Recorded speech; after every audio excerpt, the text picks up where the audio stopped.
You know what's the wildest thing about this Warriors start? First in the West, exceeding expectations. They're doing all of this while being the worst free throw shooting team in the league. And it really doesn't make sense, at least on paper, when you look at the shooters on this roster.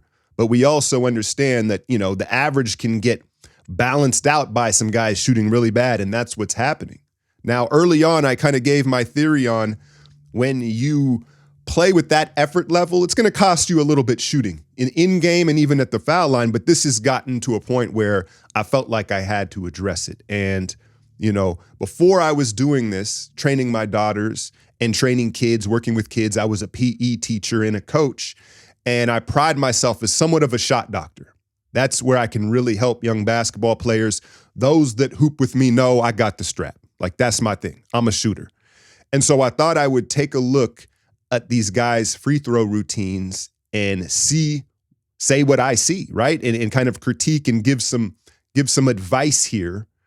And this video isn't even for views. This video is literally to try to help my squad, the Warriors. So I know y'all do a great job of liking and sharing and supporting the channel. But let's spread this video so these guys can see some of these tips, because I truly believe that I can help them fix these routines.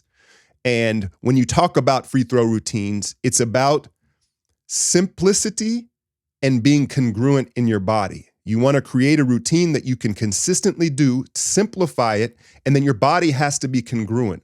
From the triple extension in your feet, to your knees, to your hips, to your eyes, to your head, to tracking the rim, and even a rhythm to it. And this is a little bit of a glimpse into some of the stuff I do in my breakdowns on my Patreon.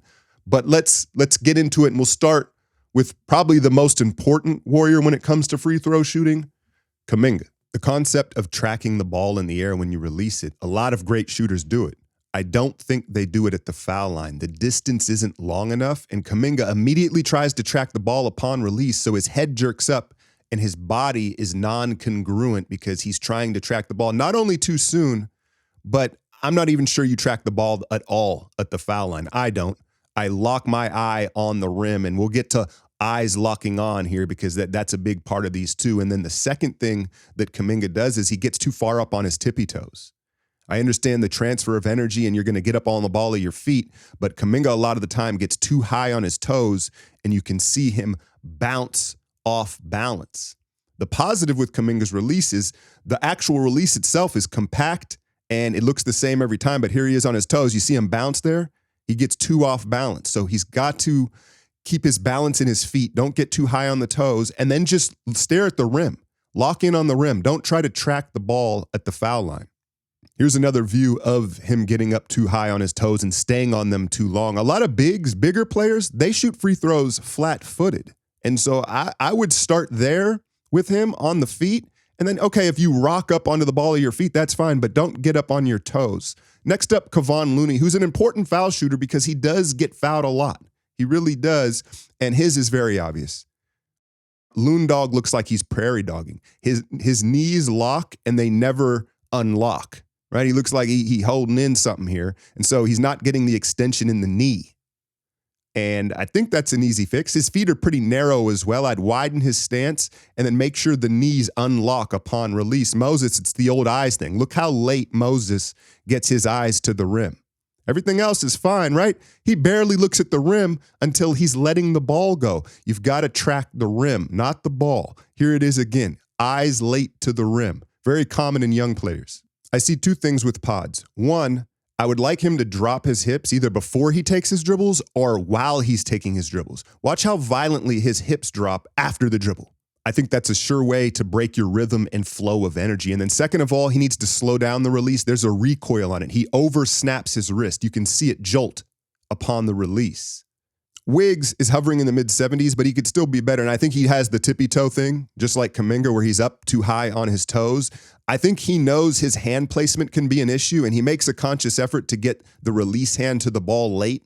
The other thing that could really go a long way in helping that hand placement is seam up on the ball, my guy, right? That's going to give you that rotation. And even if you do hit the rim, maybe it rolls in instead of out, but less on the toes and continue to have good hand placement. I think with Draymond, he's trying to make it look fluid, and so he almost tries to shoot it right on the pickup all at once, right? He picks it up, his head comes up, and he releases it. And when he takes a beat and he slows down and he picks it up, head goes up to the rim, and then he releases it, it looks a lot better. This is typical of a guy that's not a shooter. They want to get off the line, and so they tend to be in a hurry. But Draymond, like Wiggs, has been all right. Trayce is just not getting full extension on his release, and it's very obvious.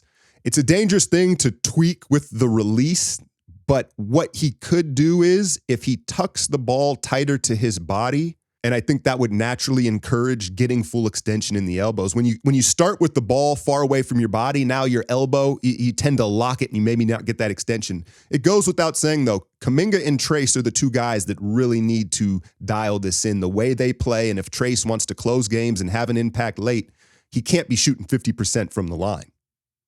So there you have it. Those are my thoughts on these guys' free throws. And as you can see, I think there are some real mechanical things, because a lot of people say, oh, it's mental. The free throw line is mental. It is, but mental always leads into the physical.